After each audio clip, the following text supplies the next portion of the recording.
And now it's time for Bum Reviews with Chester A. Bum. Tonight's review, Man of Steel.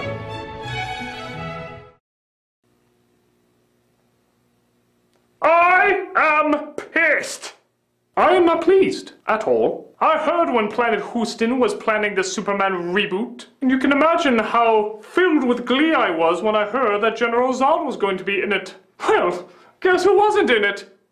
General Zod! Instead, who did they get to play his part? Some Willem Dafoe impersonator with a Mo Howard haircut. I found this especially surprising when I saw who the director was, Zack Snyder. A director so obsessed with the male form that half the machinery in this movie looks like male parts. Keeping in mind this information, how is it I was not chosen for the part? This is all natural Zod. This material is skin tight to show off my perfection. The actor in this movie is dressed like a tank trying to be a monk. Because of this, I've decided to completely sabotage this movie. You heard right. Sabotage. That's why I assure you that this Superman movie will be one of the worst Superman movies you will ever see. Not number 3 or 4 bad, I can't work miracles. But still, this one will be pretty bad. For example, I broke the wrist of every cinematographer on this movie, guaranteeing that there will be absolutely no still shots in the entire film. Oh, you thought the Hunger Games shaky cam was bad. Get ready for catching Parkinson's. On top of that, using my incredible sucking powers, get your mouse out of that comment box, I managed to completely suck away all of the actors' acting abilities. Amy Adams?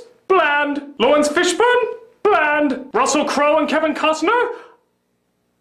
You know, I didn't have to do that to them. On top of that, I also managed to catch up with the film's editor. Using my incredible Zod muscles, which I call Zussels, copyrighted Zod, I managed to beat his brains out so severely that he's got short-term memory loss. Because of this, he completely forgot the order in which he edited this movie. When Superman lands as a baby on Earth, he's suddenly a fisherman. Whenever he's about to talk to Lois Lane, he'll suddenly be 12. And whenever there's a moment that's about to develop any character whatsoever, action scene! Tornadoes, buses falling, explosions, fake me's attacking! It'll jump around so much you'll make more of an emotional connection to your popcorn. On top of that, I laser eye thingied the original writers of this film, thus forcing them to instead get the creators of Batman Begins and The Dark Knight, who have done nothing but try to recreate Batman Begins and The Dark Knight. I recall the same thing happening to the Home Alone writer. Thus, the movie is totally convinced that's trying to tell the story of Batman again. Except, I was even more devious. Every time the writers would finish a scene that they put together, I immediately erased their memories. Yes, you notice how that speech about what it means to be Superman seems to be the only dialogue that goes throughout the entire thing? That's because they kept forgetting that they wrote it 1,000,000 times! There's another example of that at the very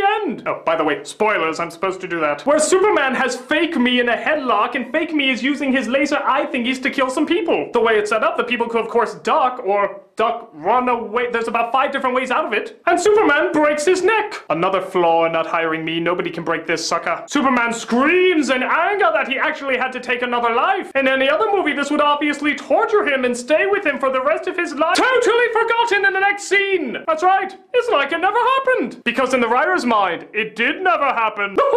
You're a mean one, Mr. Zod. Of course, some of you might be wondering, how could I erase their memories? Well, you know that memory erasing kiss that was done in Superman 2?